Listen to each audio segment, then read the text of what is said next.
स्वस्तावासो विद्याशुभेकं बृहस्पति प्रसिता कवीनां तेने मां नारीं सविता भवत्या सूर्यामेव परिहत्वा प्रजया। हे देव परमात्मा की दया से आप मुझे प्राप्त हो चुके हैं। और जोर से बोलिए, थोड़ा इनको सबूत चाहिए ना सिर्फ। हे देव परमात्मा की दया से आप मुझे प्राप्त हो चुके हैं और मैं मन वचन कर्म से किसी अन्य को अपना स्वामी नहीं मानूंगा। और आप भी मुझे ऐसा वचन दीजिए कि आप भी किसी अन्य पराई स्त्री को मजाक में भी स्वप्न में भी हृदय से अपना ना समझे, अर्थात हम एक दूसरे के प्रति वफादार हैं। हाँ जी, उन्होंने क्या कहा? ये मेरे प्रति वफादार हैं, मैं इनके प्रति वफादार हूँ। पक्का? हाँ। समर्पित। देखिए, भारतीय संस्कृति में सबसे बड़ी विशेषता ये मर्यादा की। शायद ही भारत का इतिहास ऐसा मिले जहाँ नारी ने कोई दुराचरण किया हो। जहाँ तक मैं समझता हूँ, मुझे तो अभी तक कोई ऐसा नहीं दिखा। केवल एक ऋषि का नाम नहीं आ रहा, उनकी पत्नी थी ऐसे, लेकिन बाकी जितनी भी, देखो माताओं का स्थान तो बहुत बड़ा है शास्त्रों में। यदि पौराणिक विचारधारा भी सोचें तो भगवान को भी वो अपनी कोख में क्या करती हैं, जगह देती थी। तो अगर इस बात को देखा जाए तो कितना बड़ा दर्जा है। तो यहाँ पर ये कह रही है, देखो ये तो अपने माता पिता का घर छोड़कर आ गए। एक स्त्री को क्या चाहिए?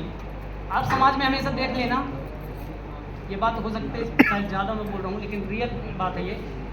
यदि किसी के पति का किसी दूसरे से अफेयर चलता है तो वो नारी के अंदर सोचो कितना धैर्य है, सब सह लेती है। सही बात है, आपने देखा होगा। उसका पति बिल्कुल निकम्मा हो, चरित्रहीन हो, लेकिन वो सह लेती है। अब पति को शक बस हो जाए तो फिर राई का पहाड़ बनने में ज़्यादा समय, मतलब देखो इसी से पता चलता है कि ममता, करुणा, स्नेह, धर्म का पहला लक्षण ही धैर्य है। जिसके अंदर धैर्य नहीं है मतलब वो धार्मिक नहीं है। खूब तुम रात दिन राधे राधे करो, कृष्ण कृष्ण करो, मंदिर में जोत जलाओ और धैर्य नहीं है, एक बार फेल हुए फांसी लगा ली, मतलब वो धार्मिक नहीं था। बार बार पढ़ो, पूरी जिंदगी पढ़ो, कहीं तो पास हो जाओगे। ठीक है जी, तो ये सब चीज़ छोड़कर आ रही है आपके पास, वफादार रहना है। देखो आकर कुछ नहीं रखा इस शरीर में, रियलिटी तो यही है कि जीवन संगनी चाहिए हमें जीवन जीने के लिए। और आज व्यक्ति इस चमड़ी में फंस के सत्यानाश करके बैठा, ना माँ बाप की इज्जत का कोई मतलब नहीं। ओम इंद्राग्नि द्याव पृथ्वी मातरिश्वमित्र वरुण भगवस्मिनानो भा बृहस्पतिर्मरुतो ब्रह्म सोमा मिमामनाय प्रजया वर्धयन्तो। हे देवी, परमपिता परमात्मा ने जिस प्रकार इस दृष्टि को सुंदर सजाया है, मैं भी तुझे धर्म अनुसार अपने विश्वास से कमाए हुए धन से तुझे सुंदर वस्त्र आभूषण दूंगा, अर्थात तू मेरे लिए ही सजना। कितनी सुंदर बात कही। ये देवी तुम सजना तो जरूर, लेकिन किसके लिए? मेरे लिए सजना।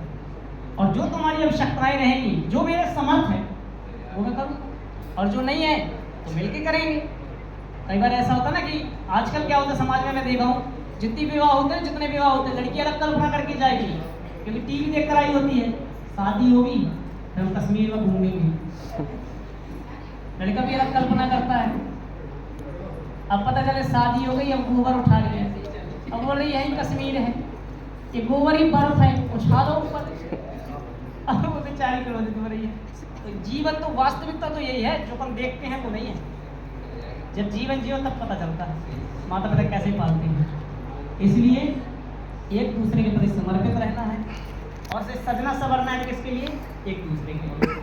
पत्नी से पति खुश तो स्वर्ग। इसलिए किसी ने कहा कि जिस घर में हो प्यार, अतिथियों का सत्कार, खुश रहते हो नर नार, वो घर कितना सुंदर है, वो घर कितना सुंदर है।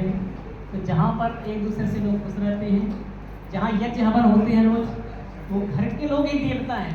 देवता के स्वर्ग से नहीं आते। सतपथ ब्राह्मण में महर्षि ने कहा विद्वान सो वही देवा नाम, जो विद्वान है। विद्वान का मतलब ये नहीं कि मैं जैसे वेद पढ़ लिया, विद्वान है जिसके आचरण में भी हो। अगर मेरे आचरण में है ये तो मैं विद्वान हूँ, और नहीं कोई मतलब नहीं। ओम अहम विश्यामि मयूपमस्य वेदलितपस्य मनसा कुलाया नस्ते मत्तये मनसो न मुच्चे स्वयं श्रद्धा वरुणस्य पाशां। हे देव, आप भी मेरे अतिरिक्त अन्य किसी को हृदय से ना चाहिए, अर्थात आप भी ऐसा आचरण करें कि जिससे मैं सुखी हूँ। देखो पत्नी को मतलब माता बहनों को क्या चाहिए, विवाह जब तक नहीं होता तो भाई उनकी हिफाजत करे, विवाह के बाद पति करे और वृद्ध अवस्था में पुत्र करे। वैसे आजकल जो माताएं बहनें किसी पर डिपेंडेंट नहीं है, क्योंकि झांसी की रानी जब अंग्रेजों को पराजित कर सकती है, कई बहनें हमारी जो वायुयान चलाती है, कोई किसी से कम नहीं है। लेकिन फिर भी क्या है कि हमें कभी भी ओवर कॉन्फिडेंस में नहीं आना चाहिए, कोई भी हो, पति हो या पत्नी हो। क्योंकि विवाह ऐसा है, साइकिल जो है तो 2 चक्के में चलती है, एक पंचर तो दूसरे का काम तमाम।